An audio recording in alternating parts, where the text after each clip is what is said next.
Oh God. So one of those things where you look at your watch and you're not sure. Dream Theater review. Oh my God. Do I have the time to do this?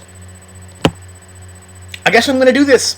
Dream Theater review. All right. So this is the segment of albums that are very important that I have missed in the past month, and I'm going back to review a couple. First one of this is Dream Theater's self-entitled album, Dream Theater. Yeah, look at that. I got it right here. Bam, bam. All right. So, if anyone knows anything about Dream Theater, it's that it's super complicated to try and review an album of theirs because they have so much. They do so much. They sound like nothing else. And progressive music is hard to describe because it's so complicated. The time changes, the rhythm changes, everything about it. So, I guess before we do the review, let's get some history of Dream Theater out of the way so we can have something. Alright, so Dream Theater is an American progressive metal band originally formed in 1985 under the name Majesty. It was a while after they attended Berklee College of Massachusetts of music, and they pretty much all dropped out of their studies to concentrate on the band, and that ultimately became Dream Theater. Then the number of lineup changes that followed is a large amount, so we won't even go into that. But eventually James Labrie and Jordan Rudess joined what is John Petrucci, John Myung, and Mike Portnoy, who's no longer a member of the band. We're not going to get into that because it's a long thing. Okay, let's get into that. Mike Portnoy left the band because he was kicked out because he wanted to take a break and they didn't want to. So they pretty much fired him. And then he went and played with Avenged Sevenfold and asked to come back, and they said no. And it was this huge big thing because every music website, magazine, everything ever covered it for like 2 years. I'm done with it. So, after that, they moved on, and eventually Dream Theater became a huge progressive thing, but it started off as a really small... It's hard to describe the startings of such a great band like this because it was really straight out of college, high into this thing, and they became a tiny little band performing in a little studio, working with just crap equipment, and working out to a tiny little album releases, but hugely big music. Like, band's technical proficiency with instruments is ridiculous, and they've won so many awards for music instruction magazines and music everything. Just because they're so technically awesome. I mean, they're just awesome. They're just amazing. So let's dive right in. So from the top of the album, there's only actually 9 tracks, but don't let that fool you. That does not mean there's a lack of content on this album. Whew, doesn't. The first track, A False Awakening Suite, is actually a 2 minute and 42 second long 3-part opening overture. That's right. That's right. There's some big stuff in here. It's called Suite. Part 1 is Sleep Paralysis. It's kind of a classic orchestra march. Number 2 would be Night Terrors, and it sounds like it came right off of the Halo soundtrack. It really does. It's got that dun dun. It's like the rock guitar with an awesome soundtrack background to it, and it's awesome. It's great, and it's soundtracky, It just is. The third part is Night Terrors, and that sounds like it came right off of, like, if you mixed The Nightmare Before Christmas with hard rock.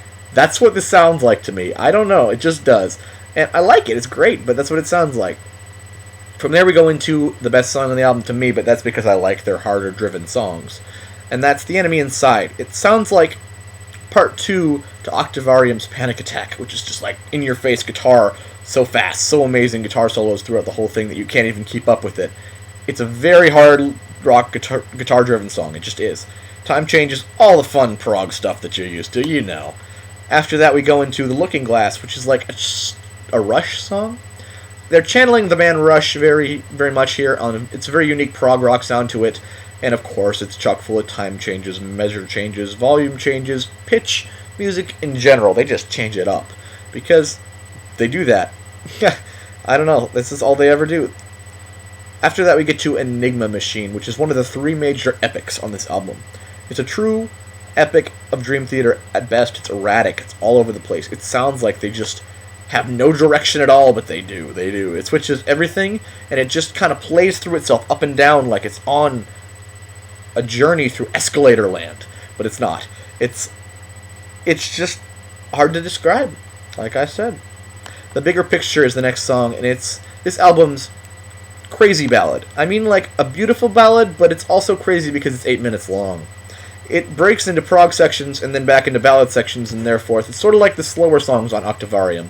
I think I hear a lot of comparisons to Octavarium because it just sort of feels like a lot of this is like that to me. That's what I hear, personally. Behind the Veil is a very prog rock. It's like a mid-tempo ballad, and they actually talked about how they channeled Yes, amazing classic rock prog rock band Yes, on this album, and it sounds a lot like that to me. Surrender to Reason is the second prog rock epic on this album. It's starting out acoustic before driving into guitar fury crazy land and going everywhere in every which direction, and it's just an amazing story itself, and James LaBrie has never sounded better. Even after his throat surgery he had a while ago, he still sounds amazing to me. I don't know, it's awesome. Along for the Ride is a mid-tempo ballad prog rock song that also channels Rush. More old-school Rush, though. Very much like the Trees Rush, I think. And it's a different sound for them, but it works with this new album, and this album answers the question, what would happen without Mike Portnoy completely? And that's that they would succeed, because even though he wasn't there for the last album, he wrote the drum parts before it was released. But this album is completely Mike Portnoy free, and they're standing on their own 2 feet, and they're doing just fine. They even named it Dream Theater, so it's like, duh, we're fine. This is our name on this album. It's Dream Theater, Dream Theater. We gotta make it awesome. Illumination Theory. It's the third and true epic on this album. It's a clock-smashing 22 minutes long. Yeah, I told you that this is why I didn't think I had time to do this. It's 5 pieces. It starts off with number 1, Paradox de la Lumière Noire. Second one is Live, Die, Kill. Third one is sort of like, I don't know, it's the Embracing Circle. We'll get into it in a second. The fourth one is The Pursuit of Truth, and the last one is Surrender, Truth, and Passion. This is the die-hard Dream Theater track. This is what they buy the album for. It's fan fodder in the best way. It just is. It's how it should be. More than half of the album is this one song, so it really should be the best way. It jams, it switches up everything, the time signature, the rhythm, the key, the mood, and everything else. It just shows off one hell of a ride. It's a true epic. It's hard to describe. You know when you read something that's like a mind-blowing journey through an entire world, and then it's just over. As it quietly started, it just ends.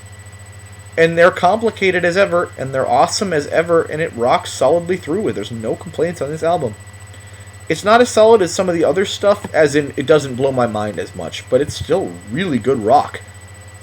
Amazing. Seriously, and look at this. Whoop! Cool casing, too. Something right. 4 stars out of 5. I really like this album. Check it out. Dream Theater, Dream Theater.